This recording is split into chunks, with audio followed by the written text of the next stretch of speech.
옛날 옛적 조선시대 한미한 양반 가문에 도령이라는 젊은이가 살았습니다. 그는 수려한 외모를 지녔으나 선천적으로 심장이 약해 늘 병색이 완연했지요. 부모님은 도령이 어릴 적 세상을 떠났고 늙은 유모의 보살핌을 받으며 근근히 살아가고 있었습니다. 도령의 집안은 한때 번서했으나 지금은 몰락하여 낡은 한옥 한 채만이 덩그러니 남아있을 뿐이었습니다. 기와는 깨지고 담벼락은 허물어져 가는 집은 도령의 처량한 신세를 대변하는 듯했습니다. 마을 사람들은 병약하고 가난한 도령을 대놓고 무시하지는 않았지만 은근히 동정하거나 깔보는 시선을 보내곤 했습니다. 쯧쯧, 저 도령은 언제 철이 들려나? 저 약한 몸으로 무얼 할 수 있겠어? 양반은 무슨, 굶어 죽지 않으면 다행이지. 그런 시선 속에서 도령은 점점 더 위축되었고 세상에 대한 불만과 자신의 무력함에 괴로워했습니다.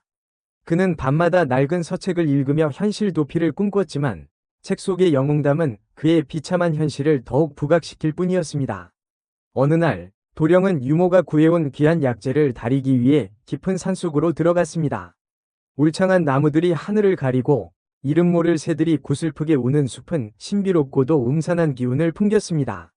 도령은 조심스럽게 발걸음을 옮기며 약초를 찾기 시작했습니다. 그때 어디선가 기묘한 노랫소리가 들려왔습니다. 소리를 따라간 도령은 숲속 깊은 곳, 커다란 바위 위에 앉아있는 월선이라는 무당을 발견했습니다. 월선은 화려한 색깔의 옷을 입고 온갖 부적과 장신구를 주렁주렁 매단 채 알 수 없는 주문을 외우고 있었습니다.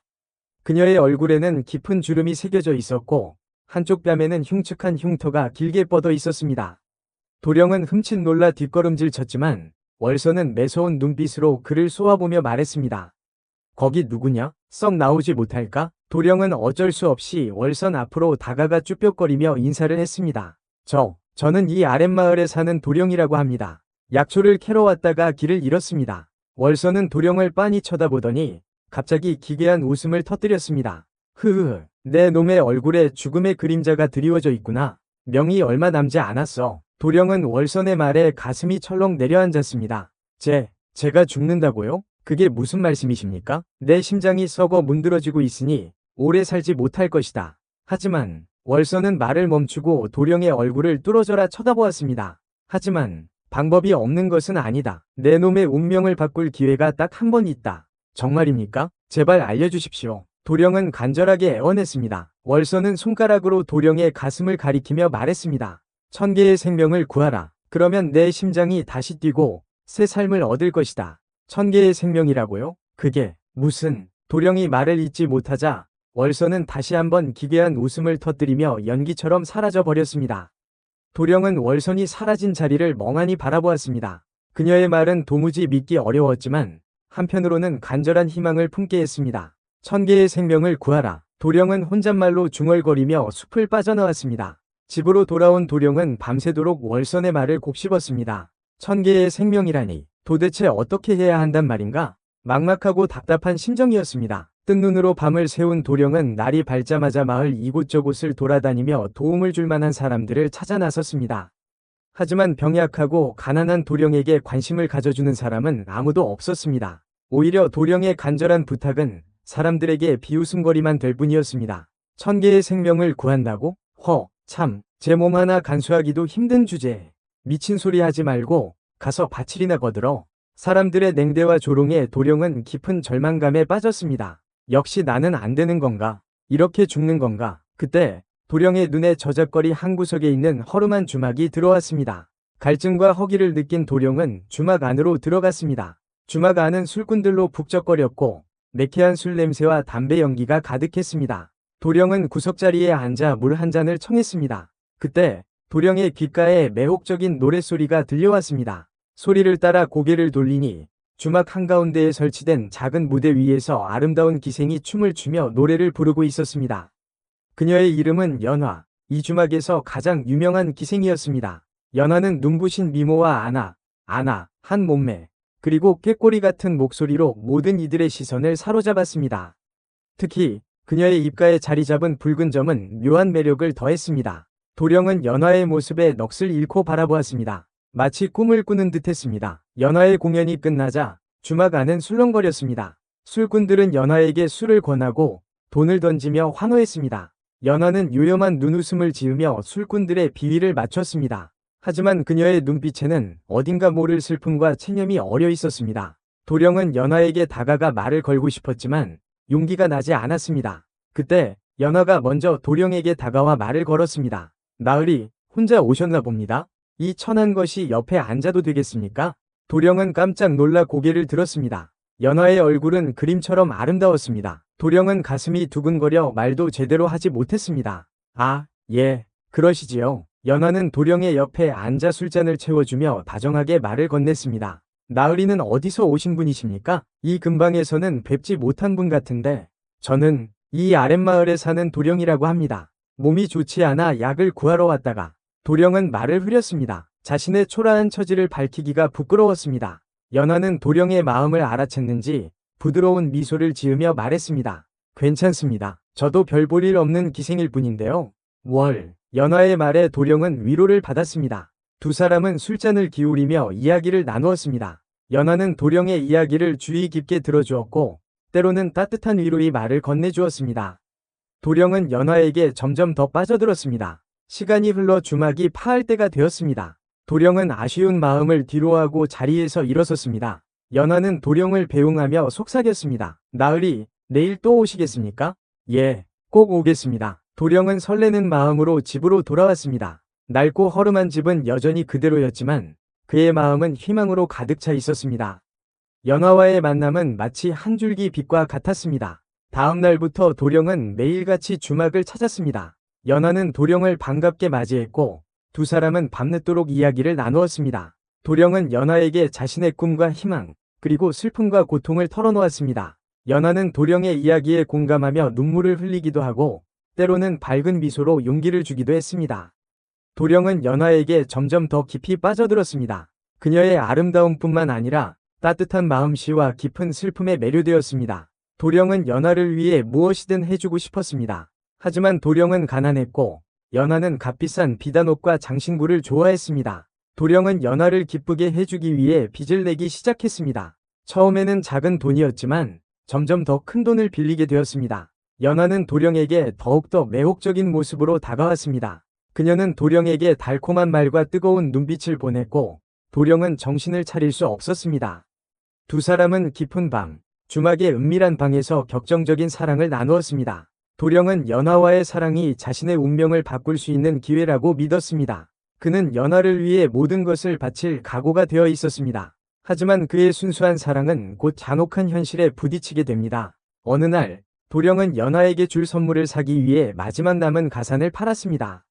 그리고 연하에게 달려갔지만 그녀는 싸늘한 표정으로 도령을 맞이했습니다. 이제 더 이상 오지 마세요. 도령, 저는 당신에게 아무런 감정도 없습니다. 도령은 믿을 수 없다는 듯 연하를 바라보았습니다. 그게 무슨 말이요, 연하? 우리는 서로 사랑하지 않았소? 사랑? 웃기지 마세요. 저는 당신의 돈이 필요했을 뿐입니다. 당신 같은 가난뱅이 양반에게 줄 마음은 없어요. 연하는 차갑게 웃으며 도령을 밀쳐냈습니다. 도령은 충격과 배신감에 휩싸여 그 자리에 주저앉았습니다. 그의 눈에는 뜨거운 눈물이 흘러내렸습니다. 거짓말이야. 당신은 나를 사랑한다고 했잖아. 천만에요. 당신과의 밤은 그저 연기였을 뿐. 잊으세요. 연하는 도령을 지나쳐 주막 안으로 사라졌습니다. 도령은 텅 빈 거리에서 홀로 오열했습니다. 그의 꿈과 희망은 산산이 조각났습니다. 차가운 밤 공기가 도령의 뺨을 때렸습니다. 그는 비틀거리며 집으로 돌아왔습니다. 낡은 문을 열고 들어서자 유모가 걱정스러운 얼굴로 그를 맞이했습니다. 도련님, 어찌 이리 늦으셨습니까? 안색이 좋지 않으십니다. 도령은 유모에게 아무 말도 할 수 없었습니다. 그저 털썩 주저앉아 눈물만 흘릴 뿐이었습니다. 유모는 도령의 등을 토닥이며 위로했지만 그의 상처는 너무나 깊었습니다. 그날 밤, 도령은 잠을 이루지 못했습니다. 연하의 배신과 자신의 어리석음에 대한 후회가 끊임없이 밀려왔습니다. 나는 왜 이렇게 바보 같을까? 왜 그녀의 거짓말을 믿었을까? 새벽녘, 도령은 결심했습니다. 더 이상 이렇게 살 수는 없었습니다. 그는 마지막 희망을 버리고 세상을 떠나기로 했습니다. 도령은 낡은 밧줄을 들고 뒷산으로 향했습니다. 차가운 새벽 공기가 그의 폐부를 찔렀습니다. 그는 숲속 깊은 곳, 커다란 나무 아래에 섰습니다.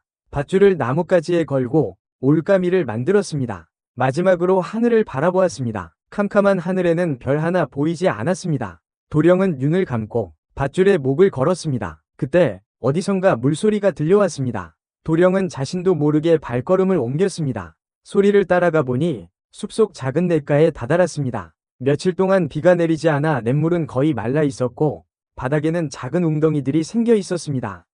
그 웅덩이 안에는 수많은 물고기들이 갇혀 힘없이 퍼덕거리고 있었습니다. 도령은 웅덩이 안의 물고기들을 바라보았습니다. 그들의 눈빛은 마치 살려달라고 애원하는 듯했습니다. 도령은 갑자기 가슴이 뭉클해지는 것을 느꼈습니다. 자신의 처지와 다를 바 없는 물고기들의 모습에 깊은 연민을 느낀 것입니다. 저 물고기들도 나처럼 살고 싶어 하는구나. 내가 뭐라고 저들의 생명을 빼앗을 수 있겠는가. 도령은 밧줄을 던져버리고 웅덩이 안으로 들어갔습니다. 그는 손으로 물고기들을 한 마리씩 잡아 냇물에 풀어주기 시작했습니다. 차가운 물이 그의 손을 얼얼하게 만들었지만 그는 멈추지 않았습니다. 수백 마리의 물고기들을 풀어주었을 때 도령은 온몸에 힘이 빠져 웅덩이 옆에 쓰러졌습니다.